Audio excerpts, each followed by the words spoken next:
Welcome to Blank Tape. I'm Kurt. And I'm Anson, and this is Volume 1, Track 4, The Elephant in the Room Where It Happens. Recorded on Saturday, May 26, 2018. Put on your headphones and let's jam. Yeah, so I just got back from seeing the Han Solo Star Wars movie. Have you seen it yet? I have not. I've now that I'm newly minted to Twitter, I've seen some people's opinions go both ways. Mm-hmm. Some people said they liked it a lot. Some people said, don't waste your time. And then other people are like, well, there are a couple cool scenes in it. So, I don't know. We'll pause and discuss when you have seen it.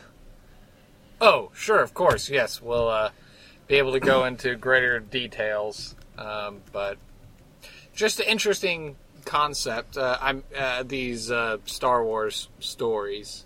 I know it's not the topic on hand. That certainly could be a topic for another day. But just why Disney has been like, yeah, let's do these independent Star Wars stories. But then we had all this canonical book material. I know myself. I used to read the Young Jedi books that my dad's friend, Mr. McDonald, would mail to us because he got them from when he was the editor of Starlog magazine. Were those the Junior Jedi Knights series? Is that what that was called? They were called like the Young Jedis. It was basically the story of Han and Leia's 3 children, not just single kid, but like they had like 3 kids that were there at the Yavin 4 Jedi Academy that Luke Skywalker set up. Chewbacca's nephew was also there, and it basically followed the story of them, like, in their journey, and it covered whole gamut of the subjects, and I think all those books are still at my parents' house. I'll have to pull them out and read them. I remember quite enjoying them in my junior high days. They were pretty cool, and I was like, man, Disney should have gone that direction. I quite enjoyed Rogue One. I thought that was cool, but I guess I don't know. I'll go see Solo at some point, and then I will try and not bring any baggage into it when I go see it. I think I had a different series of books. Mine was called the Junior Jedi Knights, and it was about like the kids, somebody's kids probably. I guess Leia and Hans, and then they were studying as Jedi, but then like there was this business about the glove of Darth Vader that was like a big deal or something. I don't know. I'm sure maybe they're different series. I have to look into it at some point, but yeah, we'll save that for next time. Okay, because our topic of today is part 2 of our discussion on musicals, because we got so wrapped up and so invested in the nitty-gritty of the details of our high school and college careers that we didn't even get an opportunity to talk about actual musicals that we like ourselves, and even shows that we most recently got to see, which I definitely want to let you have the floor on that. So, since I think I started babbling last time, why don't you just go ahead and dive into the shows, the musicals, the performances that you've grown to like? Yeah, so we have a few in common between our 2 lists, looking at our doc here. So we'll go into some of those later. I think when you cover them, we can go into them. But sure. Well, like Fiddler on the Roof is one that I have on here. I remember whenever I was like in like junior high or even high school and like sick from school, like sick home from school.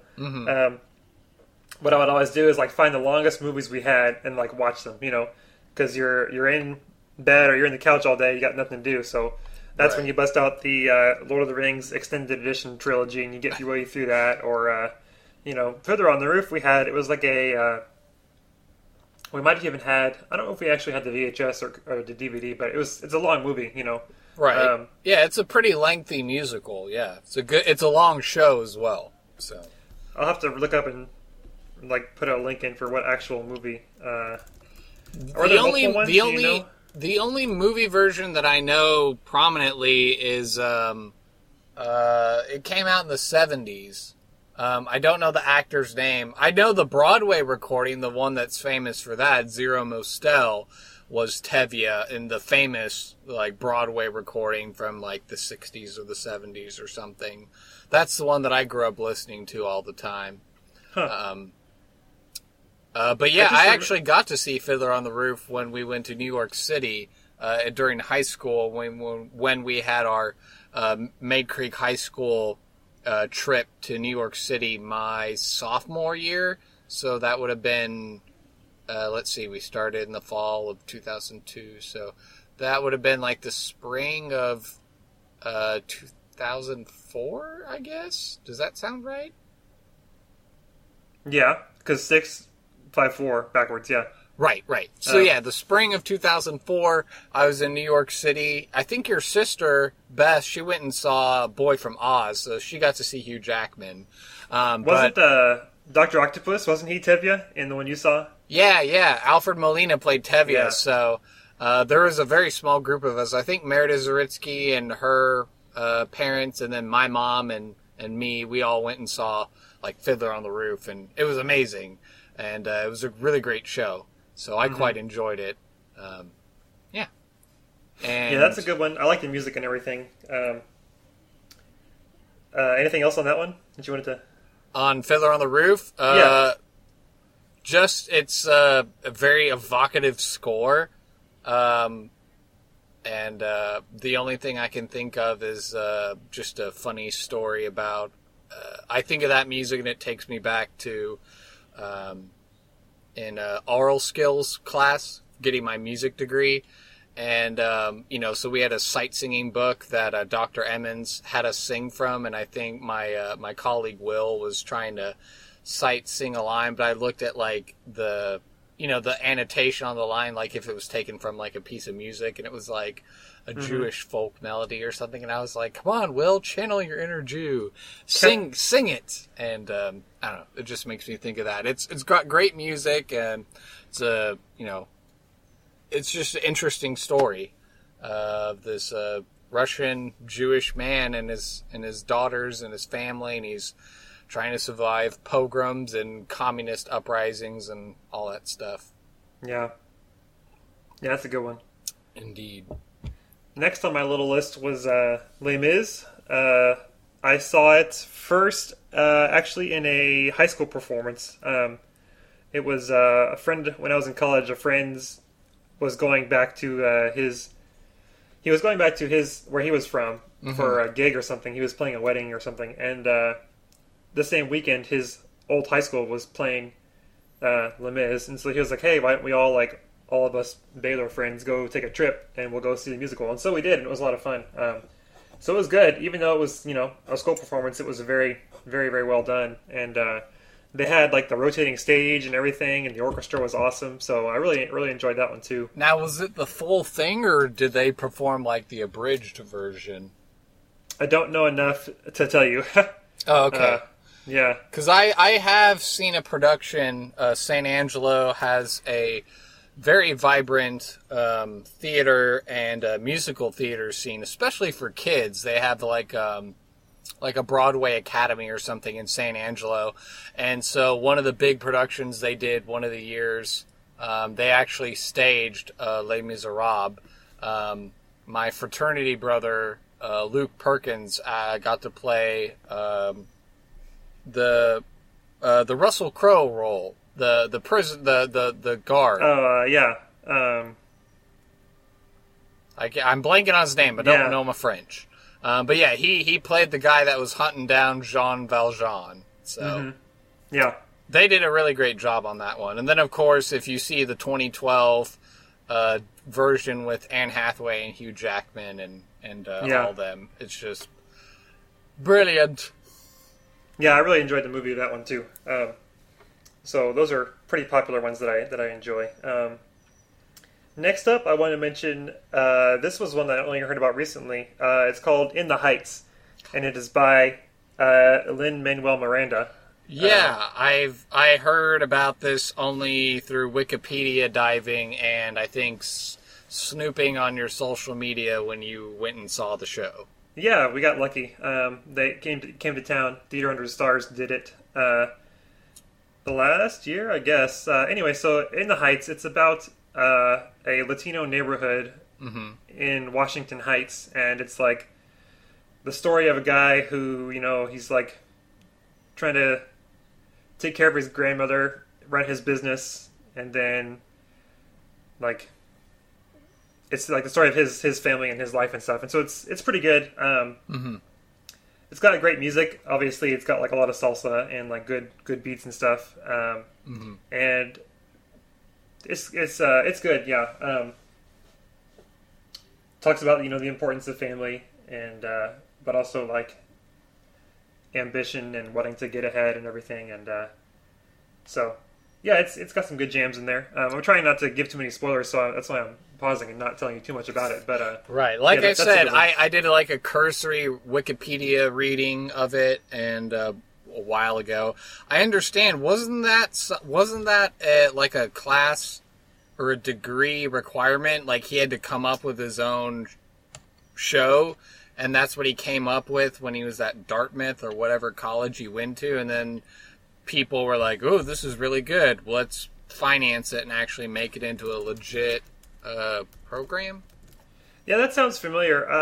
Like he started it as part of his schoolwork, and then he finished it, and then it was this awesome, like musical.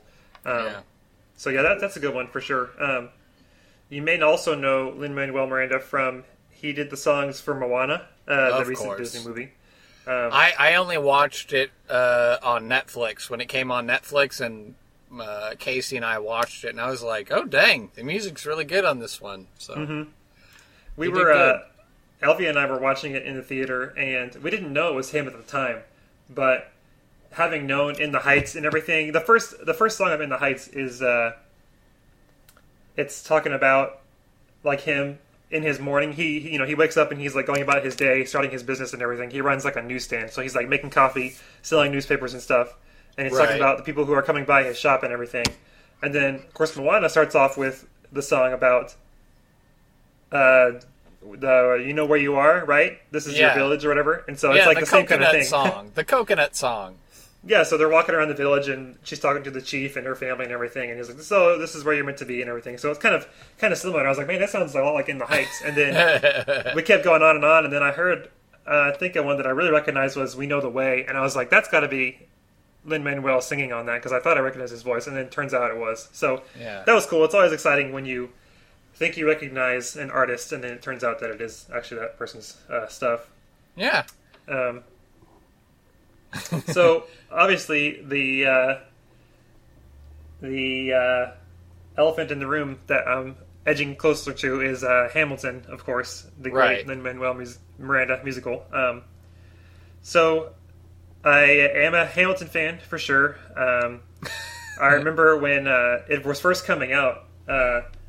My wife, let's see, a orchestra director in Pasadena, or the district where my wife works, was telling us, "Oh, if you like In the Heights, just wait. This next one's going to be huge. This Hamilton musical." And we were like, "Okay, whatever. Hamilton. It sounds pretty boring." And he was like, "No, it's going to be amazing. It's going to be amazing." And then of course, like it blew up. A month later, or whatever. So I heard about it kind of early on, but I didn't pay much attention to it until later. And then my wife and I were driving to a vacation or something. We were headed up to Waco or something to visit Baylor. I can't remember exactly what. And we put it on and just listened to it the whole car ride, and it was quite an experience. So of course it's the story of Alexander Hamilton and how he came to America, and his kind of like his personal backstory and his early years in politics, and then up to his death at the end. And so I guess the question, as people who are fans of pop culture, there are often things that become very hyped, and it's like, oh, this thing that I keep hearing about is all super hyped, and like, why should I care about it? And then it gets to a point eventually where you're like, I'm sick about hearing of this thing. Like, there's no way this thing is that good. Why would I want to get into it? And I'm going to not get into it as a protest, a protest to all the hype that I've been Listen here, you musical theater snake oil salesman. I've had it up to here with your hype. Why? Tell me one good reason why I should go see this show. So, kind of the benefit about it. I have 4 reasons that I want to go into, but there's a benefit about Hamilton is that it's very much like Les Mis, where if you just listen to the soundtrack, that's basically 99% of the actual musical. If I remember correctly about Les Mis, like the music doesn't stop. It's like I would actually say Les Mis is technically like a modern opera. Mm-hmm. So there are I was when we went and saw it a couple weeks ago. It came Broadway on tour, came to Houston or whatever. We got to go see it. And having heard the soundtrack a million times, there were like maybe 2 or 3 lines that were like outside of a soundtrack. So if you go to Spotify or Apple Music or anything, In the Heights is on there too, of course, and Hamilton is on there. And if you listen to that, that is the show. You're not really missing anything. Right. Of course, what you're missing is like who says what exactly, and that can kind of be confusing unless you like look up their lyrics and read more about it. But you can kind of pick it up as you go along. But right. So if you want to get into it, it's not too hard. So 4 reasons why I think Hamilton is popular that all together kind of like form a perfect storm of like why it's so hugely popular. The first one is that, like American history is as Americans, American history is our mythology. Like it's our, Beowulf, other Western cultures have their tales of like, Beowulf and epic heroes and everything. But as Americans, our mythology is like our founding fathers and everything. That's kind of like our heroes, our ultimate like heroes in some ways. Right. And so like, because it's about these topics, it's like, it's a very American thing. And so it resonates a lot. And I don't mean, it sounds funny trying to say that, trying to America.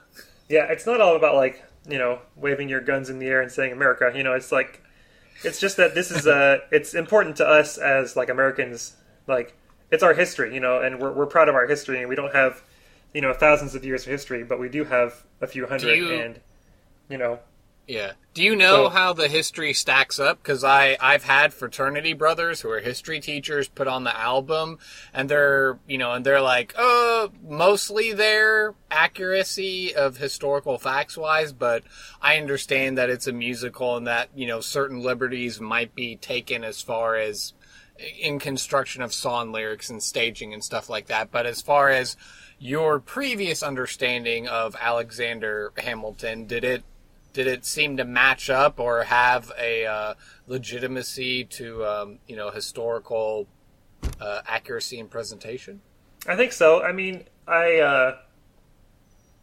what the saying is, artists use lies to tell the truth. And I can't tell you how much previous back knowledge I had about Alexander Hamilton, because I wasn't like a history scholar or anything. But I have looked online and read a little bit about how it's accurate or not. And the liberties that he's taken are, like him and his closest friends. There's a scene in like the second or third song where they all meet together at the very beginning of the musical, and they're like, "Oh, we're meeting for the first time, and this is the song where we're gonna talk about each other," And it's like, well, no, they didn't actually all meet in a bar at the exact same time and become instant friends. Like that's not how that works. Did we just become best friends?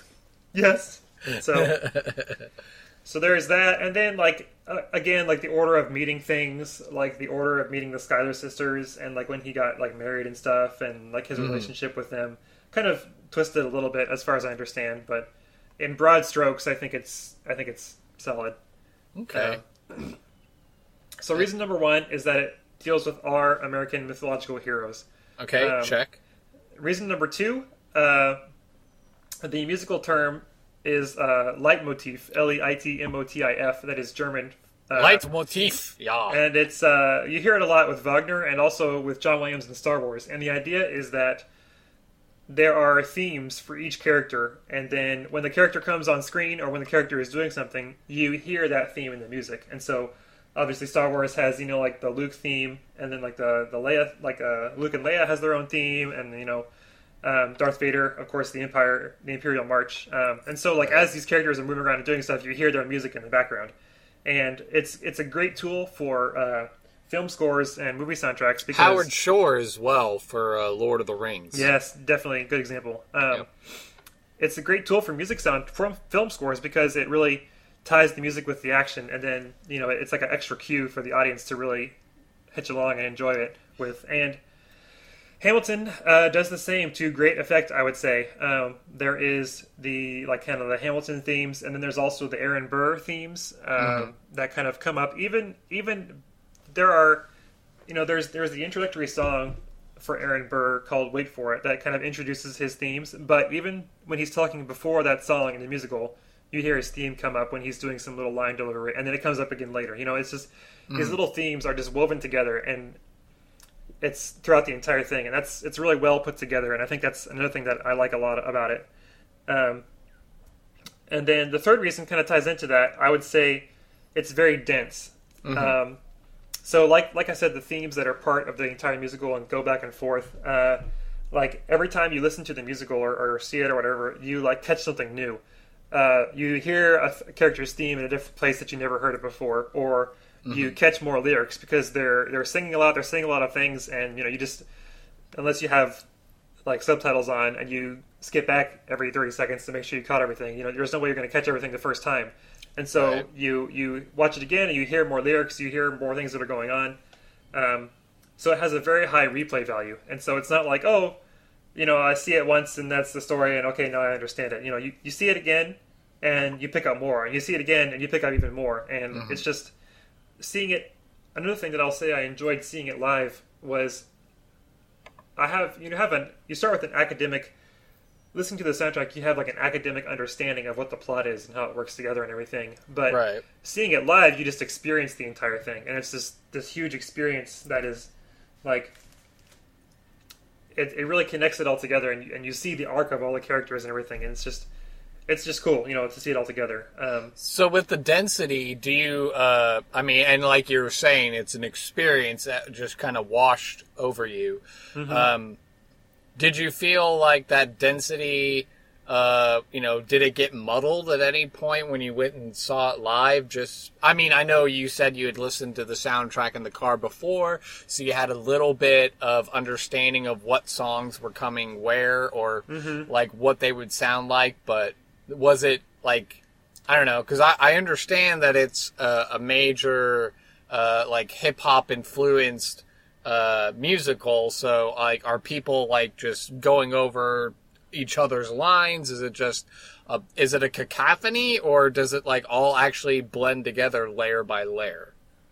Couple of things. By the time so I discovered Hamilton a year and shortly after it was coming out, and then I finally saw it like a couple weeks ago. So by the time that I had seen it, I knew most of the words to most of the songs, kind of thing. So I was very familiar with it. But yes, there are some parts where, like you said, there are like rap sections where they're saying words, and it's hard to understand. And but it's partially just because they're speaking quickly, and Lafayette is in there, so he has like a French accent, and so he's speaking with a French accent, and he's like rapping and stuff, so it's kind of hard to understand what he's saying sometimes. And then there's a couple parts where he layers some things on top of each other. But intentionally, and it's like you hear the three characters do their own little solos, and they're all like they're rapping on top of each other after that, Right. So I think you raise an interesting concern. Like, is it too much? Is it too hard to understand? And I think you can, like I said, we listened to it in the car for the first time, and we kind of got the gist of what was going on. You can follow along, right, without having to like study the lyrics. But the more you get into it, like there's more there. There's always more for you to like explore and enjoy about it. And so the last thing I wanted to mention was, like you already brought up, the variety of it all. And so it's not. There are hip hop songs in it. There are two rap battles where Hamilton goes up head to head against Thomas Jefferson, and oh man, it's like epic rap battles of history live on stage. Yep, they're talking about policies, whether to get involved in France or not. And then there are some like pop songs, like standard musical solos, some like poppy little things, some funny songs that are intentionally, like humorous and stuff. So there's tons of variety, and it's not just all the same kind of music, And I think that's incredibly appealing to fans of music in general. Like as music majors.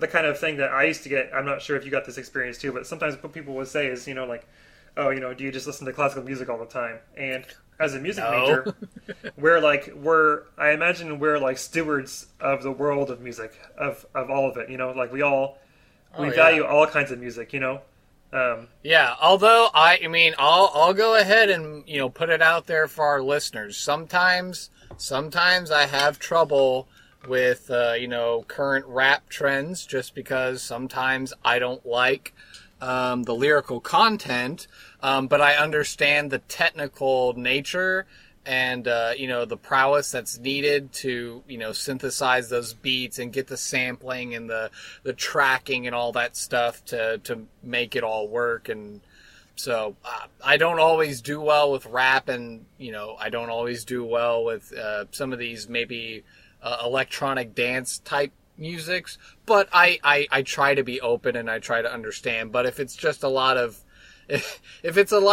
over and over again about I have this gun and I have these broads and they're all in my crib and I'm doing drugs, and I'm kind of like, all right, that's cool for you if you want to party 24/7, but that's kind of not me. So I'll just go listen to something else. I would say that is accurate of some, perhaps some kinds of modern rap and things, but there are. It's not all about that. So it's all. Right. It's also an acquired taste too. Sure. Like you have to. It's not something that you can just listen to on any day without any context, or if you're not in the mood or whatever. But anyway, yeah, I feel you. Right. It's fair. Right. And Casey likes to. She has song ADHD, so I'll only get to listen to 15 or 30 seconds of a song, but sometimes, it'll be a rap song, but it's one I recognize because she's played it, those snippets over so many times that the hooks will be stuck in my head, even if I don't maybe agree with the content of the lyrics, but I'm like, okay, that's a catchy song. And of course, having an opportunity to go back in time and not physically back in time, but to listen to older rap music, and I'm kind of like, okay, Snoop Dogg, some Dr. Dre, and and those kinds of artists, Will Smith even. I know I'm dating myself or dating my references, but I know that's an area I got to get more educated on, and I can only wonder 20 years from now what our kids will be listening to, and if they'll just be like, oh, the rap music that came out in 2018's tame compared to what we're listening to 20 years in the future. You should listen to SZA. She has an album called Control that is really good, but maybe I'll put a link to that in the show notes. Okay. I guess a question then that I have about Hamilton, because of course I remember when it came out, it certainly generated lots of controversy, based on, how different persons, when they attended the show, or how the cast reacted to certain persons in the audience, and the different personal beliefs of the actors, and, kind of if they were foisting that onto the audience. How do you think some of that political controversies kind of died down from the show, and now it's just kind of like, all right, well, it's just Hamilton, and it's just a show. Lin-Manuel's obviously doing well for himself because he did Moana, and he's working on the new Mary Poppins movie as well. So it's not like Lin-Manuel's hurting for money, and it's not like he has to try and go out there and be like, okay, I'm just gonna totally alienate a segment of my potential audience, just because. I don't think. I remember those events. I believe it was Mike Pence, right? Right, and I think maybe Donald Trump went and saw it too, and so I like I said, I haven't seen the show, so I'm trying to keep an open mind. I remember when that happened, and that it happened. It's whatever. But the show to me, I never think about that when I think about the show. The show is itself, and right. So it does keep its historical context. Obviously there are themes in there that transcend to our modern age, which is what any show should do.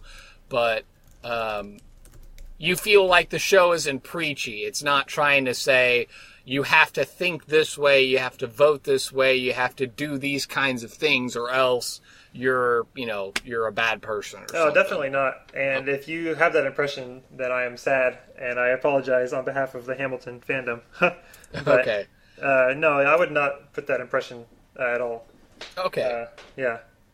Okay, so it was just all media circus then, related to political people going to see the show, and then how the media's, spun it up, I guess. Yeah, I mean, the actors acted in their, in their conscience or whatever, and I don't, I have no opinion on, I think that was fine. But that's the actors' actions versus the musical content of the show Hamilton. So I wouldn't put those two together, yeah.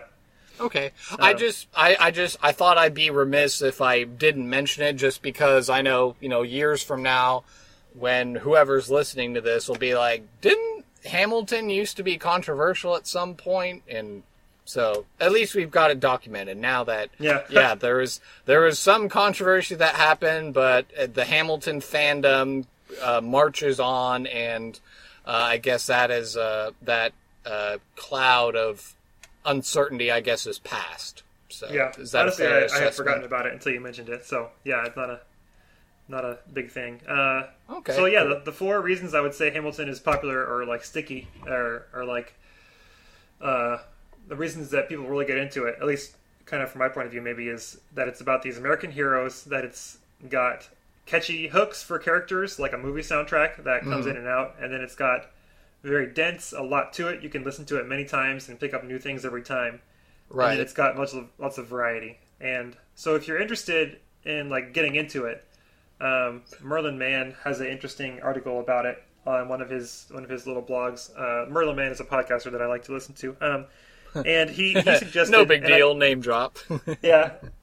He suggested this, and I think it's a really good idea, to just listen to like the first three songs. So Hamilton, Aaron Burr, and My Shot. And Hamilton, track 1, sets up... I apologize if that's not the actual name of the track. I think it is. But Hamilton sets up, it tells the story of his childhood and brings him to America as an immigrant from the Caribbean.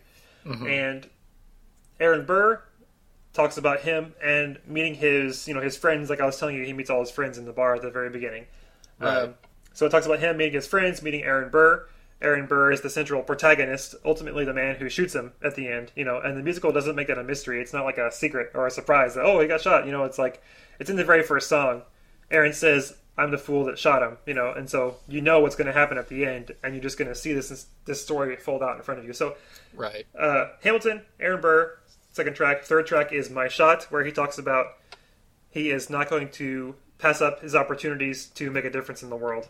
Mm-hmm. And so I would say just listen to those three, and then listen to those three again, and you will start to pick up on the character themes. You will pick up on the layers of all the dialogue and the lyrics and everything, and I think you can get a snapshot of like what the musical feels like. And so just listen to those first three tracks, and like maybe a couple times over the course of a few days, and like if you like that and you think it's like worth getting into, then go ahead and like listen to the rest of it, but okay, if you listen to the first three a few times and you're like, I don't like this is boring, or it's like I don't see any of the musical tricks that he's doing, I don't think it's worth my time, then that's fair. But okay, I think it's worth getting a sample of the richness of it before you just kind of open the fire hose and try to take the whole thing in. Right. And I know that's the reason why Casey and I were kind of holding off on trying to listen to it out of context. So I might try that, see how that goes. And I guess the reverse, since we talked about there being rap battles and you mentioned Thomas Jefferson, it made me go back and think of epic rap battles. I don't know if you've ever watched them on YouTube, but there's a particularly good one on Thomas Jefferson, but he rap battles Frederick Douglass. I don't know if you've ever seen that one, but I thought it was really well put together. It kind of has, I suppose, a Hamilton-esque vibe, but obviously, epic rap battles of history, had their format, kind of down pat. I don't know if epic rap battles precedes Hamilton or if they were concurrent, but epic rap battles of history is just a YouTube channel, and I think they're supposed to be coming out with new content soon, from what I understand. I know they've been on hiatus for a little while. I remember hearing about them before. I think I watched a couple of them, but it was a long time ago. I would guess that they preceded Hamilton, but I'm not sure. But yeah, I'll put a link to that in the show notes too. So that's Hamilton. Do you have any more questions on that before we move on? Like that's my thing about Hamilton. No, I think that's good. Yeah, your homework for next time is to listen to the first three, and we'll do some follow up. Okay, sure. Yeah, I can do that. Deal. So aside from Hamilton, the only other thing I wanted to mention that I can think of right now is I really enjoyed the 1967 movie adaptation of How to Succeed in Business Without Really Trying. Oh, I love that. Yeah, it's a good one. I thought it was pretty funny. It has some good songs. And what's interesting is if you've seen Mad Men, the TV show, I have it on my queue. Haven't actually watched it, but I know what the premise is. Yeah. So the main character in How to Succeed in Business in that movie he is one of the executives of the name of the advertising company for which Don Draper works, and I can't remember the name of the company right now. But he's like in the show, so it's kind of cool because it's like, oh, actor? I think the actor's Alan Moore, isn't that? Robert Morse. Robert Morse. Yes. There we go. So that same actor from the movie version appears on the AMC television show. Yes. Oh, that's cool. That's a nice little Easter egg. It's funny because he's like the CEO. He's one of the CEOs of the company. So I wondered if he really tried hard to become a CEO. Then I guess it worked. I guess the book worked for him. Yeah, that's a funny musical. I think the one song that comes out to mind, or the couple good songs, "Secretary's Not a Toy." There's the alma mater song. It's Been a Long Day. And then, of course, the Brotherhood of Men. That big, rousing final chorus I also quite like, too. The one that I remember is I Believe in You, which the leading lady sings to Robert Morse. I can't remember her name, but she was in the Herbie Lovebug series. Oh, okay. In the 60s and 70s. But she sings this song, I Believe in You, to the main character, and it's a good one. Yeah. And then there's a cool scene later where he's getting ready for like a big interview or something, and he sings it to himself, because he's in the bathroom when he sings it. He's like singing it to himself while the other guys are singing, "Oh, we're gonna stop that man." That's kind of cool musical thing going on there. Opposing musical themes up against each other. Mm-hmm. That's my musical update. Okay, sounds good. Yeah. I know that we're gonna wrap up this last part, I suppose, with the musicals that I like, and I know we've already discussed a couple of them. So I know the first two big ones I want to hit. I watched these movies repeatedly on VCR when I was a toddler, which I knew how to operate by the age of 2, by the way. But yeah, being a military brat growing up overseas, I rewound multiple times. Mary Poppins and Bedknobs and Broomsticks are, I have to say, without a doubt, my two most favorite Disney movies, which is interesting because it's like, oh, they're not animated. But I suppose each of them has animated parts, but probably the very musical nature of the movies is what gripped my interest, and I would act along to them. And of course, I had constant ear infections as a kid, so maybe I didn't understand it all, but at least I could hear the sounds, and it captivated me. And I have to say, even now, listening to the music, it just, I just feel that great sense of nostalgia. Yeah, Mary Poppins is incredible. That's another top favorite of mine. Is there a stage version? Like, is that a thing? Like, do they do stage versions of Mary Poppins?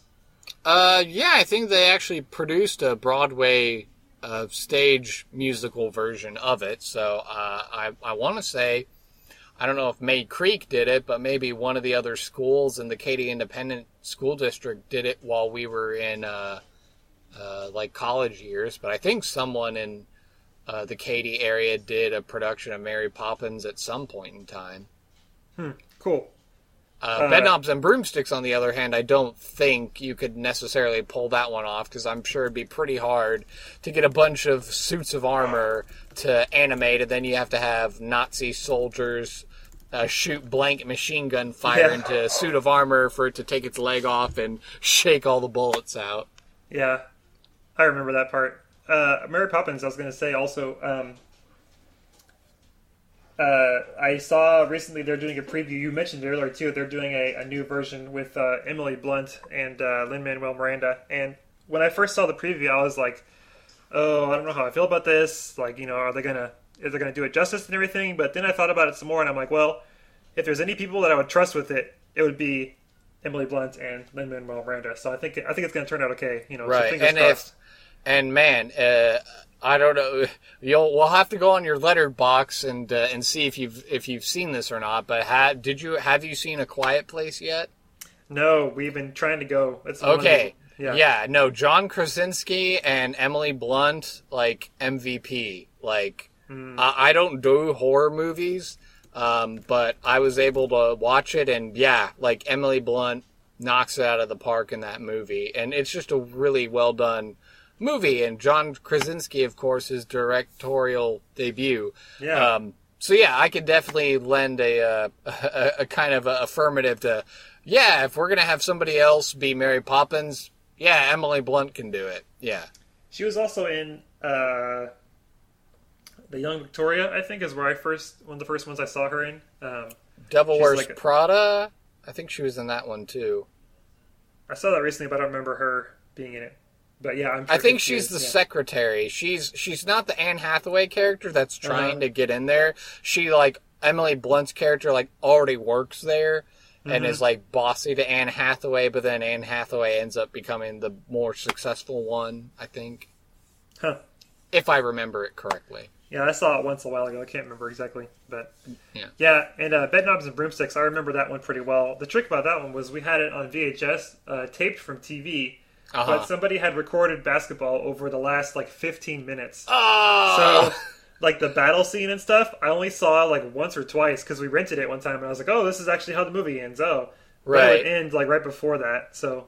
Huh. I'm not sure if that was intentional on the part of my parents or not. But, right. Oh, no, this is very fake... This very fake battle scene that we can't traumatize our children with. Yeah.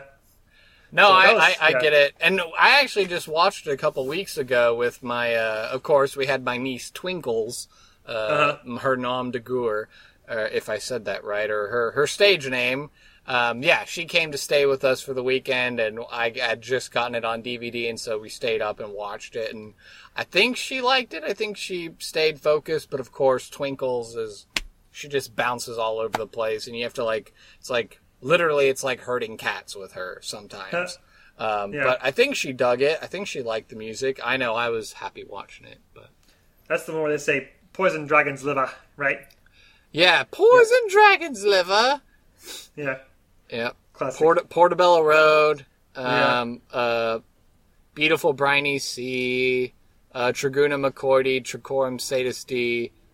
Which I think the name is Substitutionary Locomotion, the name of the song. Yeah, I forgot that it was a musical. You're right. I was like, what music does it have? But all those songs I remember, they actually have songs. Oh, the Home Guard, the old Home Guard. I like that song too, because it's all the old farts of England who served in the First World War who are like, we're going to defend the home front, and and of course, in the movie, they totally are sleeping, and the Nazis, storm the small town, but it's up to, Evelyn Price and the kids and Professor Emilius Brown to animate all the suits of armor to repel the Nazis and save the day. And then the old guys shoot a couple times. They're like, we did it, men! We drove them off! And they have, like, no idea that all this magic just happened behind them to actually do all the heavy lifting.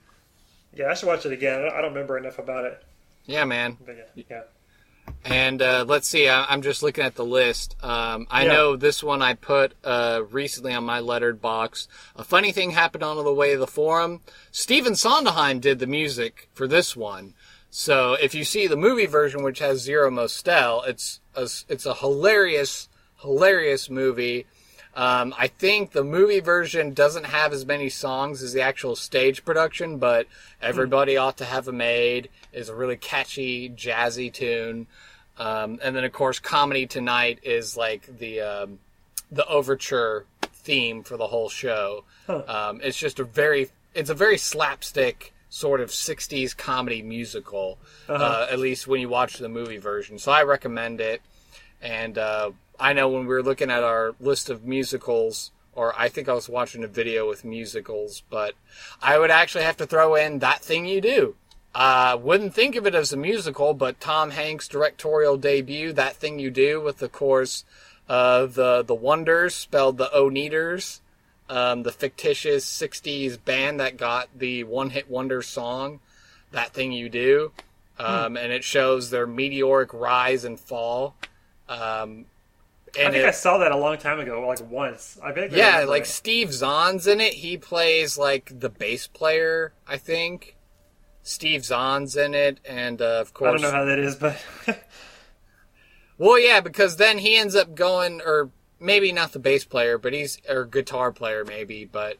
Yeah, but basically you see this small town band, and is it Liv Tyler? I think Liv Tyler's in that movie as like the girlfriend of the one guy, of the guitar player, but then she ends up falling in love with the drummer. Drama. Yeah, but it shows their whole rise and fall with the record label, and it's and I think the Fountains of Wayne, the band Fountains of Wayne wrote the song That Thing You Do. So it's a really catchy song, and it sounds very very 50s 60s sort of like beach party go-go kind of music. But it's just it's a fun movie, and there, of course, there's plenty more that we didn't talk about, and so we certainly recommend to all of our fine listeners out there that, give musicals a chance. I know, The Producers, anything by Mel Brooks, you're going to laugh and you're going to love it. Oh, yeah, that was good. I watched that at your house, The Producers movie. Did we watch The Producers? I feel like I did watch it at your house with Matthew Broderick and Kill yeah, Bill. that's the newer version. Of course, there's the older original movie version that has Zero Mostel and Gene Wilder. So they made the movie first, then they made the stage show, and then the stage show was super popular. And I think Matthew Broderick and Nathan Lane had done it on Broadway, and then they were like, well, let's just do the movie version of like the two main people from the Broadway show. But Young Frankenstein, of course, has been turned into a musical. I don't think Blazing Saddles has been turned into a musical, but I think that's okay because I don't think you could get away with saying the N-word that many times. It's just that Blazing Saddles, man. That's just like lightning in a bottle. There's like no way that you could remake that now. But it was just such a good, funny movie, a perfect encapsulation of the '70s. But I'll have to give it another chance. I think Elvie and I tried to watch it one time, and we really were not into it. I don't know. What? Oh, because of all... Well, yeah, keep in mind, it's a very 70s humor-esque movie. Richard Pryor helped work on the script, so, I mean, it's not like... Same people who did History of the World Part 1? Yeah, I mean, that's Mel Brooks, yeah. We tried that, too, and we couldn't finish it. Oh, man. Mel Brooks is the greatest. I love you, Mel. Hopefully, maybe somewhere you and Carl Reiner are listening to us. Yeah. They still hang out, fun fact. Like, they're both in their 90s, and, like, they'll just chill and watch movies and eat dinner and hang out and stuff. Oh, that's cool. Yeah, so they're just a couple of schlubs that, watch movies and eat dinner together and hang out like best buds. Speaking of Carl Reiner, what I'm really excited about is Ocean's 8, the upcoming Ocean's remake. With, that's because it's like it's not a sequel reboot. It's a whole. Is this going to start a whole separate franchise? Is that the plan? I don't know. I thought it was Soderbergh. Is it not Steven Soderbergh? It is a Reiner. I don't. Is that a director's name? That he's a director, Steven Soderbergh, I thought, directed the original Ocean's trilogy movies. That is movie trivia beyond me, so I do not know. Yep. But yeah, no, it looks interesting. I know certainly. What's the leading lady's name? I'm driving me crazy. Sandra Bullock? Yes, Sandra Bullock. Yeah, no, and I know certainly this could certainly be another topic for another day about how, at least in our lifetime right now, in our late 20s, early 30s, we're starting to get a lot more reboots of movies or new trilogies, but they flip the genders or whatever. Which, I mean, I'm not all. I mean, you know, I never saw the new Ghostbusters, so I don't know. What? I never did. Man. It's good. It is good? It is highly recommended, yes. Do not watch the director's cut is too long. Don't watch that one. Watch the theatrical release. It's really, really good. We like it a lot. I mean, because I've heard quite... I mean, wasn't that trailer like the most negatively voted down trailer in YouTube history? I mean, I can understand rabid, you know, if you're just a rabid fan for the sake of like, no, we don't like any change, but... this is one instance where I would say, don't listen to the internet. It's really good. You should watch it. Yeah. Okay. I mean, yeah. I would just be worried about the celebrity cameos of all the original Ghostbusters people and if they're actually used to their full potential. So, yeah. Did I just hear a dog in the background? Yeah, that means that somebody rang the doorbell or a person walked by or something. Oh. That's his intruder bark. Whenever there's our mail delivery, he wants us to know that there is a intruder approaching our door. No, that's all good. Okay, fair enough. Yeah. But yeah, that could certainly be a topic for another day. But I mean, Ocean's 8 looks good. I mean, it's a solid premise. They're going to rob a fashion show with the jewelry. Like, It's the same kind of action stakes as the other ones where we're going to rob a casino. So, I mean, heist movies are always fun. So heist movies are probably my favorite genre of movies. They're so good. Like Ant-Man. Ant-Man definitely was a superhero heist movie, which I quite liked. But I think we're out of time for today, unfortunately. Yeah, I think we managed to nail the second half of all of the musical business that we wanted to talk about. And I suppose stuck the landing, hit the finale, all the good stuff. Indeed we did. So, listeners, I'm glad you stuck with us and you learned so much about musicals. We hope that you will tell us all about the different musicals that you like and that you've performed in and that you've seen live. And you can let us know in our Facebook fan page or our Twitter feeds and all those good places that you can find us out there on the internet. Because, you know, we're certainly doing this show for ourselves, but, you know, we like to, you know, include all of our lovely listeners in the action as well. Indeed. And so if you have an idea for a future show, you should give us a shout and let us know what you want us to talk about. What is our website address where people can look us up and find us on the interwebs, Kurt? What is that? I believe our actual website address is just blanktape.show. Yes, indeed. Yeah, so, yeah, no .coms. It's just blank tape, all one word, and then then the word show. Blanktape.show. Check it out, get in touch, and let us know what you think. Yes, sir. Until next time, Kurt. See ya. All right, see you later.